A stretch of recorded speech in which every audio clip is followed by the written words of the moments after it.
मुख्यमंत्री हेमंत सोरेन द्वारा 19 मई शुक्रवार को रांची में नवनियुक्त माध्यमिक विद्यालयों के स्नातक प्रशिक्षित शिक्षकों को नियुक्ति पत्र वितरण करेंगे, जिससे कई शिक्षकों को रोजगार मिलेगा। वहीं नियुक्ति पत्र वितरण को लेकर भारतीय जनता पार्टी ने हेमंत सरकार पर जमकर निशाना साधा। बीजेपी प्रदेश अध्यक्ष दीपक प्रकाश ने कहा कि हेमंत सरकार पहले यह स्पष्ट करे कि यह नियुक्ति पत्र किस नियोजन नीति के तहत बांटी जा रही है। जनता में असमंजस की स्थिति बनी हुई है। 1932 का नियोजन नीति हेमंत सरकार में चल रहा है या फिर रघुवर दास के कार्यकाल में शुरू हुई नियोजन नीति वह चल रहा है। साथ ही दीपक प्रकाश ने हेमंत सरकार पर कई गंभीर आरोप लगाते हुए कहा कि यह नियुक्ति पत्र जो हेमंत सरकार बांटकर वाहवाही लूटने की कोशिश कर रहे हैं, इस नियुक्ति का विज्ञापन रघुवर सरकार के समय में निकाली गई थी, जिसे हेमंत सोरेन ने रोकने की कोशिश भी किया था।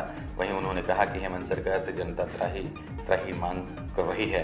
आने वाले समय में भाजपा की सरकार बनेगी, तब कई मुद्दों पर हम सवाल खड़े करेंगे। 19 मई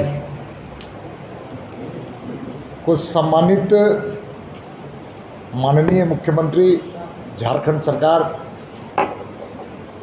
Hemant Soren ji 3500 trained graduate teachers की नियुक्ति पत्र देंगे। बड़ा दुर्भाग्य है इस बात का कि जिस सरकार इस नियोजन के खिलाफ लगातार काम कर रही थी, उसकी नियुक्ति देकर के वाहवाही लूटने का काम राज्य की सरकार कर रही है। मैं केवल जानकारी देना चाहता हूं कि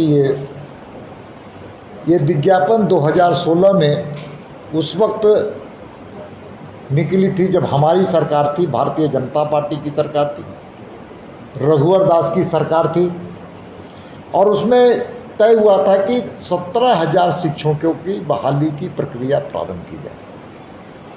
2017 में उसकी परीक्षाएं हुई और परीक्षा होने के बाद कुछ लोगों ने इस विषय को लेकर के हाई कोर्ट जाने का काम किया। हेमंत सोरेन की सरकार उस वक्त आ गई थी 2019 में। नियुक्ति हो रही है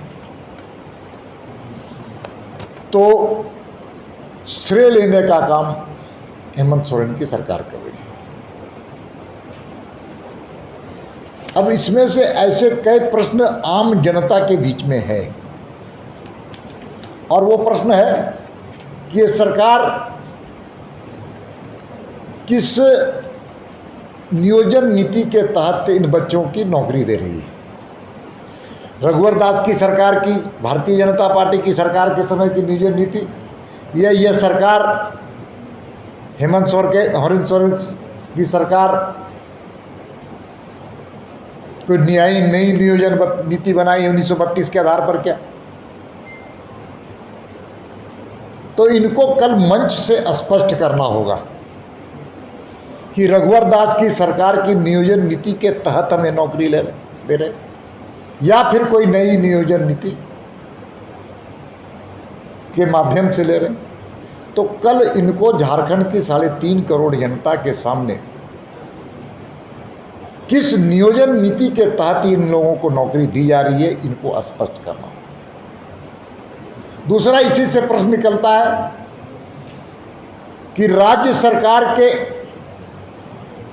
वकील जो थे, बड़े महंगे वकील थे, करोड़ों रुपए खर्च राज्य की सरकार ने किया, और छात्रों के भी पैसे, जो घर की गाड़ी कमाई उनके अभिभावक की तो उनकी लगी। तो इन जो नुकसान हुआ आर्थिक सरकार का, मतलब जनता का और छात्रों का, उसके लिए कौन दोषी है?